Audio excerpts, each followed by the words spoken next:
Shalom, mes bien-aimés, dans le Seigneur Jésus-Christ. Que la grâce et la paix du Seigneur nous soient accordées par la miséricorde du Seigneur Jésus-Christ le Roi, qui revient bientôt. Bien-aimés, par la grâce du Seigneur, nous commençons un enseignement, je dirais, d'une très grande importance. Un enseignement plutôt qui servira à redonner la vie, à redonner encore la force aux serviteurs de Dieu, et l'enseignement pour remettre le serviteur de Dieu sur la bonne voie. Nous avons intitulé cet enseignement « Les ministères du temps de la fin » ou « Les ministères au temps de la fin ».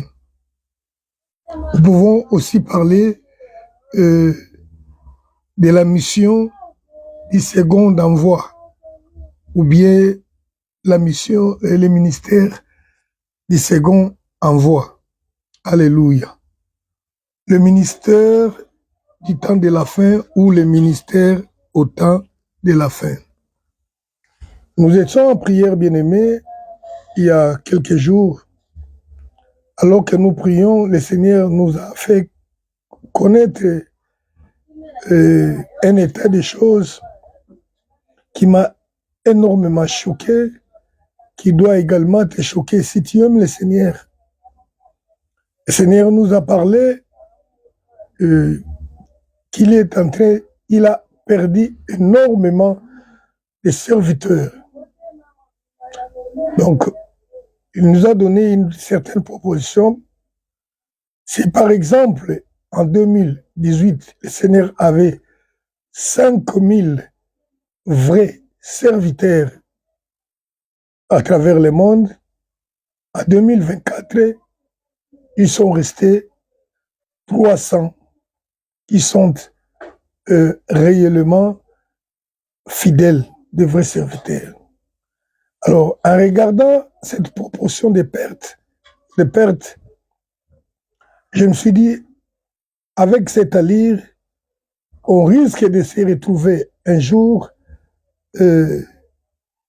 avec la terre entière remplie de faux serviteurs de Dieu, permettez que je le dise, ou bien des gens qui servent Dieu, mais non pas selon le modèle de Dieu, car il est important que vous compreniez, bien-aimés, que servir Dieu, ce n'est pas tout simplement tu te réveilles le matin et tu commences à servir selon toi-même.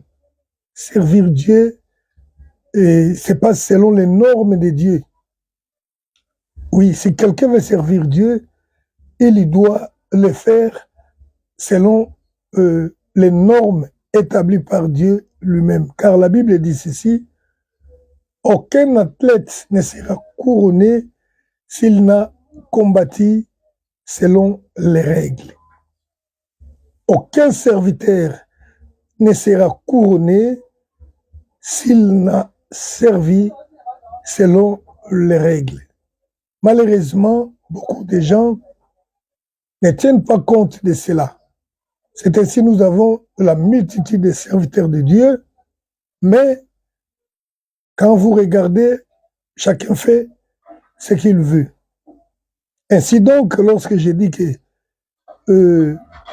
les vrais serviteurs ont diminué, je ne parle pas de tous ceux que nous rencontrons dans les rues, nous rencontrons sur les réseaux sociaux qui sont devenus des canaux de grande diffusion, mais je parle réellement de vrais serviteurs. Une chose est vraie, le Seigneur se réserve toujours un reste. Alors le message est adressé au reste, le message est adressé à ceux-là qui aspirent, ceux qui ont été appelés, qui peut-être n'ont pas encore commencé, et à ceux qui travaillent déjà, afin que chacun comprenne, même ceux qui se sont, qui ont dérouté afin qu'ils comprennent et puissent revenir à la normale. D'autant plus, les temps dans lesquels nous travaillons est un temps difficile, comme nous allons les montrer ici. Nous parlons du ministère du temps de la fin, du ministère au temps de la fin. C'est presque la même chose. D'abord, nous aimerions savoir qu'est-ce que signifie le ministère. C'est quoi ce que nous appelons ministère? Ministère, bien sûr, c'est un mot français que j'ai voulu consulter, vérifier dans les dictionnaires pour avoir une nette compréhension de ces mots. Dans les dictionnaires Larousse que j'ai consulté, on nous dit que le ministère vient de mots latins qu'on appelle ministerium. Et la signification du ministère, c'est un service, c'est le service. Alléluia. Donc, le ministère, c'est un service. Donc, en d'autres termes, nous dirons que c'est une fonction. C'est une charge qu'on exerce. C'est ça, les ministères. Ce mot est familier dans l'Église ou dans les langages bibliques. Ainsi donc, si le ministère signifie le service, celui qui exerce cette fonction-là ou celui qui exerce cette charge-là s'appelle ministre. Donc, ministre est égal à celui qu'on appelle serviteur. Serviteur, j'ai regardé encore dans les dictionnaires, serviteur, c'est la personne qui assume la charge, c'est la personne qui exerce une charge. Il est serviteur. Mais serviteur, bien aimé, signifie également domestique. Et domestique, c'est une personne qui est dévouée à un attachement. Nous savons bien, même si tout le monde n'en a pas dans son service, mais du moins nous savons, c'est le travail des domestiques. C'est quelqu'un qui travaille pour d'autres personnes. Et c'est dans ce sens-là que le Seigneur voit celui qu'on appelle ministre. Donc le ministère, c'est le service qu'on doit rendre à Dieu. Là, nous sommes ici dans les choses de Dieu. C'est le service qu'on doit rendre à Dieu et la personne qui rend ce service-là, c'est le ministre. Donc, lorsque nous parlons du ministre, cela signifie tout simplement serviteur.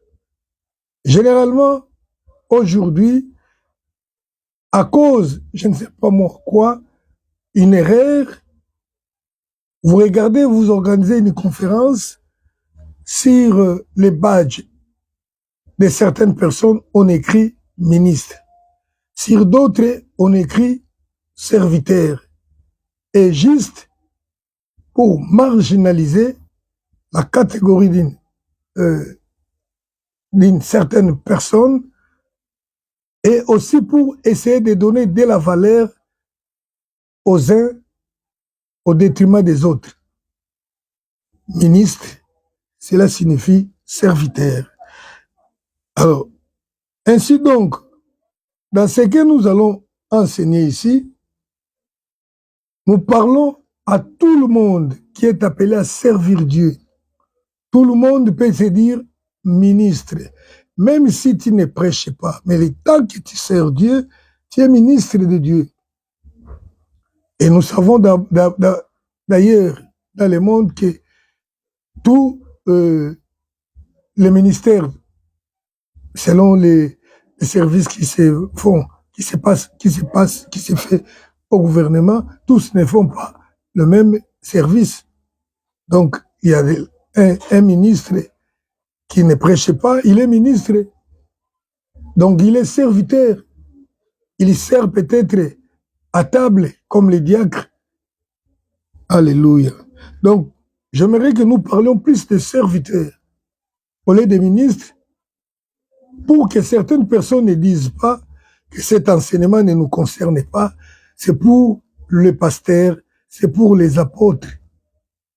Nous aimerions parler de serviteurs.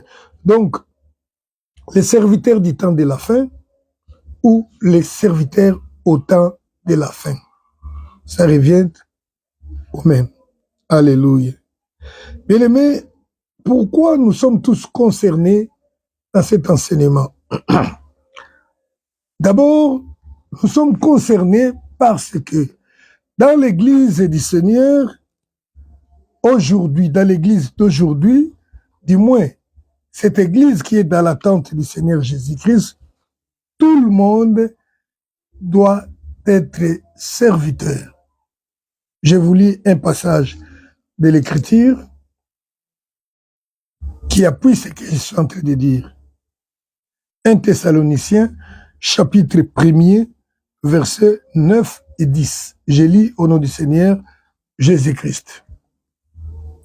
Car on raconte à notre sujet quel accès nous avons eu auprès de vous et comment vous vous êtes convertis à Dieu en abandonnant les idoles pour servir le Dieu vivant et vrai et pour attendre le ciel, son Fils qu'il a ressuscité des morts, Jésus-Christ qui nous délivre de la colère à venir. Alléluia. Bien-aimés, nous savons tous que nous sommes dans l'attente du Seigneur Jésus-Christ. L'Église d'aujourd'hui n'attend pas l'avènement de la 4e, 5e République, n'attend pas un changement, mais nous attendons le retour du Seigneur Jésus-Christ. Ici, l'apôtre Paul est en train d'expliquer à certains frères de Thessalonique. Je me réjouis bien que ce soit aussi les frères de Thessalonique, parce que c'est aux Thessaloniciens que l'apôtre Paul a ouvert pour la première fois aussi pour nous la façon dont la réalisation du retour du Seigneur Jésus-Christ va se faire. Dans 1 Thessaloniciens chapitre 4, à partir du verset 13 jusqu'au verset 18, il parle comment ce retour-là va s'opérer. Ainsi donc, ici, il est en train de dire ceci, où nous avons lu dans 1 Thessaloniciens, chapitre 1er, verset 9 et 10, il dit que nous avons entendu de vous comment vous avez reçu le message que nous vous avons donné, vous vous êtes convertis. Alléluia, ce sont les aléas de chez nous, les coupures du courant, mais nous avons les moyens pour pouvoir rétablir les choses en temps réel. L'apôtre Paul explique comment ils se sont convertis en abandonnant les idoles pour servir le Dieu vivant et vrai et pour attendre des cieux son Fils. Donc, cela signifie quoi? Que dans ce monde bien-aimé, il n'y a pas une personne qui soit neutre. Soit on est en train de servir les idoles, les diables et Satan, soit on est en train de servir Dieu vivant dans la personne du Seigneur Jésus-Christ. Et lorsqu'une personne s'est convertie, il abandonne de servir les idoles, il se tourne directement dans le service de Dieu, dans l'attente du retour du Seigneur Jésus-Christ. Cela est clair. Si donc quelqu'un attend Christ aujourd'hui comme nous l'attendons, et que cette personne ne sait pas servir Dieu, c'est une personne qui va se fatiguer de l'attente du Seigneur Jésus-Christ. C'est une personne qui va trébucher, qui va tomber. J'ai toujours pris un exemple disant que la marche de la foi se ressemble à une personne qui monte sur un vélo à 2 roues. Si tu es monté sur un vélo à 2 roues, tu ne peux jamais rester en équilibre si tu ne continues pas à pédaler. Si tu ne pédales pas, soit tes pieds descendent sur la terre et tu restes stationné, ou soit tu pédales, tu avances. Bien-aimé, tout chrétien qui attend Seigneur dans l'église doit servir. Donc, il est déjà attendu ou vu comme serviteur. Seulement, il y a de ceux-là qui rateront le ciel parce qu'ils ont été considérés devant Dieu comme un serviteur inutile. Parce qu'il en existe. Un serviteur est utile lorsqu'il est utilisé.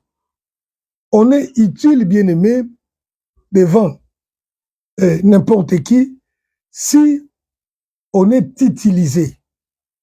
Un serviteur qui n'est pas utilisé est un serviteur inutile. Ainsi donc, toute l'Église, nous sommes des serviteurs. Voilà pourquoi nous parlons des serviteurs du temps de la fin ou des serviteurs au temps de la fin. Alléluia. Et encore, le Seigneur a donné une grande promesse aux serviteurs. Donc, il y a tout intérêt, parce qu'on t'a offert cette opportunité d'être appelé serviteur de Dieu, de les servir réellement. Parce qu'il est écrit dans Exode 23, 25, vous servirez l'Éternel et l'Éternel bénira votre pain. Il éloignera la maladie du milieu de vous. Donc, notre bénédiction terrestre, notre bénédiction sur la vie terrestre dépend aussi du service que nous rendons à Dieu. Vous les servez, il vous bénit. Il éloigne la maladie au milieu de vous. Donc nous avons tout intérêt à les servir. Alléluia. Et encore, je suis en train d'insister pour que nous comprenions que le message nous concerne. Excusez. Éphésiens chapitre 4, verset 11 jusqu'à 12, nous explique une réalité de l'Église. Je lis Éphésiens 4, 11 et 12. Et il a donné les uns comme apôtres, les autres comme prophètes, les autres comme évangélistes, les autres comme pasteurs et docteurs. Verset 12, pour quelle raison? La Bible dit, pour le perfectionnement des saints. Donc, c'est-à-dire pour rendre les saints parfaits, pour en vue de l'œuvre du ministère. Pourquoi les saints doivent se perfectionner, doivent être formés? C'est pour l'œuvre du ministère, c'est-à-dire le service. Ainsi donc, étant parmi ceux que le Seigneur a appelés, a donné comme don pour l'Église, comme d'autres d'ailleurs, nous sommes là pour former les serviteurs. Donc nous formons toute l'Église pour devenir des serviteurs. Alléluia. Donc on parlera plus du serviteur au temps de la fin. Même si j'ai dit ministre ou ministère, comprenez, pour moi c'est égal. Malheureusement, vous avez changé juste pour essayer un peu de s'enorgueillir. Certaines personnes se considèrent ministres et d'autres ne sont pas ministres. Tous, nous sommes des ministres. Il y a des ministres des travaux publics qui ne sont pas les ministres de communication et ils ne parlent pas et ils travaillent avec leurs mains. Ainsi donc, dans l'église, il y a les ministres de la table, les diacres, les ministres qui balayent, qui nettoient. Il y a aussi les ministres qui parlent devant les hommes. Et tous sont ministres. Alléluia. Malheureusement, on considère beaucoup de choses selon les langages du monde ou selon le monde, ce qui ne plaît pas au Seigneur. Alléluia. Alors, la deuxième partie, c'est, nous parlons du ministre du temps de la fin ou du serviteur du temps de la fin. C'est quoi le temps de la fin? Le temps de la fin, bien aimé, je dirais d'abord, c'est le temps dans lequel nous vivons. Les moments dans lesquels nous vivons. Pourquoi nous disons que c'est le temps de la fin? Parce que il a été prévu, prophétisé, prédit dans la Bible qu'il y aura une fin pour chaque chose. La terre vieillira. Le Seigneur dit, je détruirai, je créerai d'autres cieux et une autre terre. Donc, celle sur laquelle nous vivons aujourd'hui est arrivée à son terme, selon les Écritures et selon tous les signes que le Seigneur nous a donnés.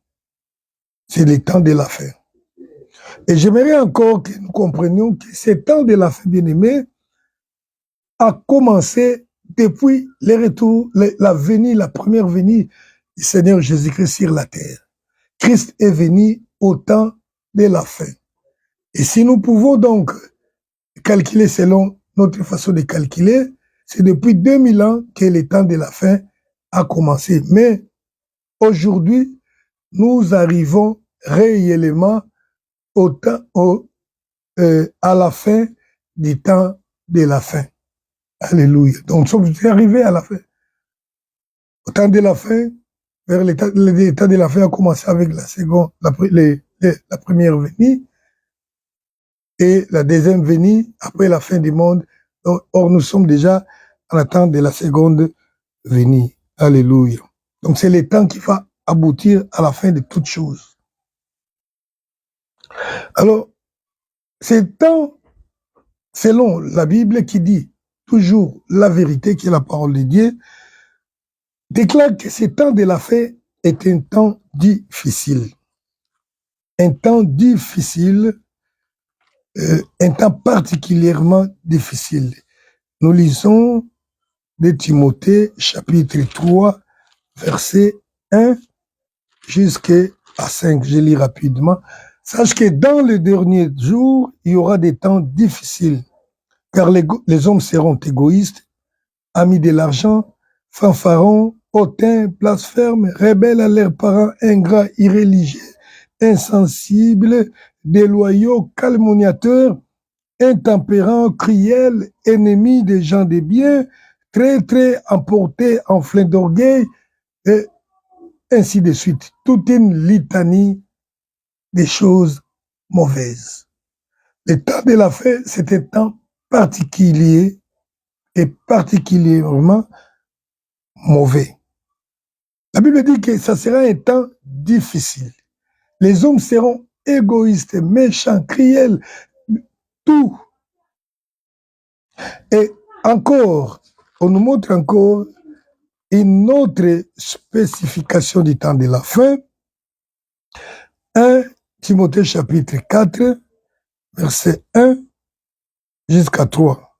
La Bible dit, mais l'Esprit dit expressément que dans le dernier temps, quelques-uns abandonneront la foi pour s'attacher à des esprits séducteurs et à des doctrines des démons.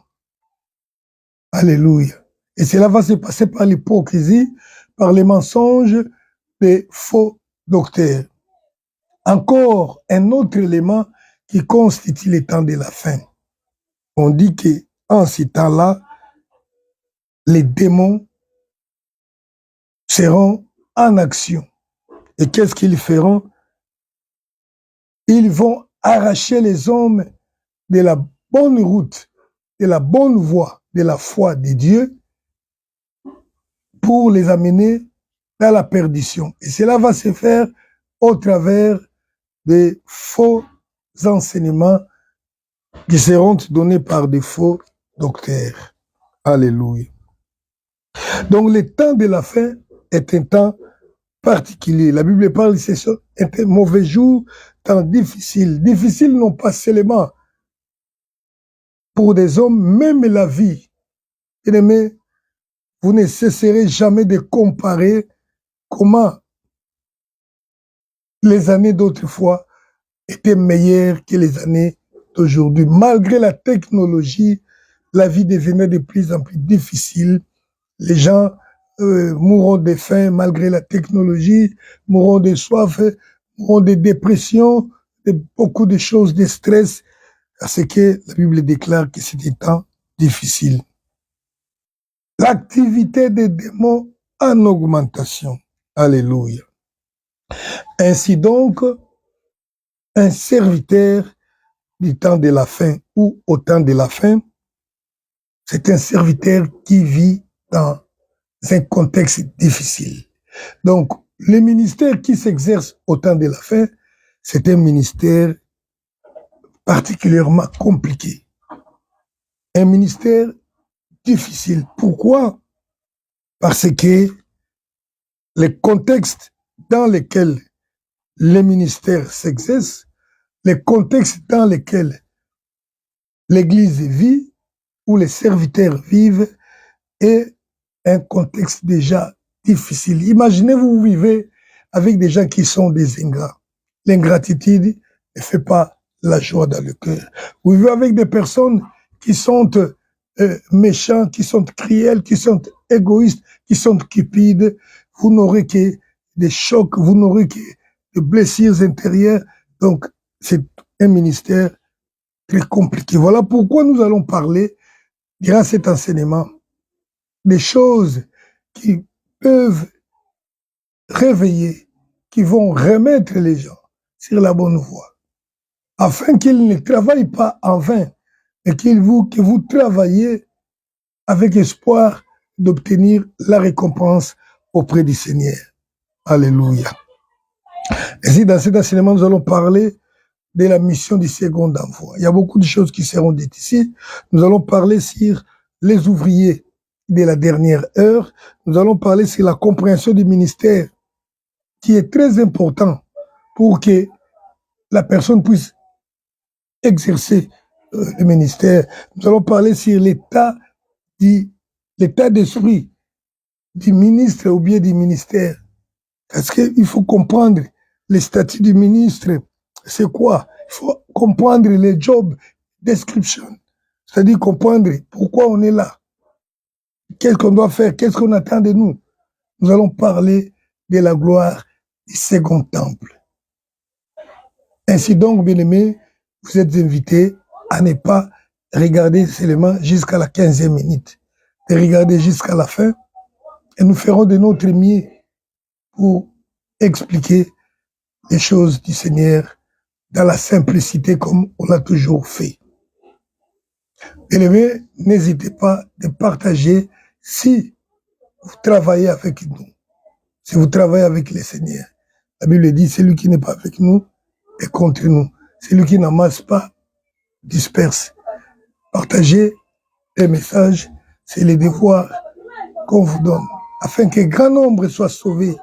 Vous savez, lorsque un serviteur est guéri, c'est une église qui est guérie. Que le Seigneur nous bénisse. Ne manquez pas, c'est toujours sur notre chaîne et d'autres chaînes qui le partagent également. Que le Seigneur nous bénisse.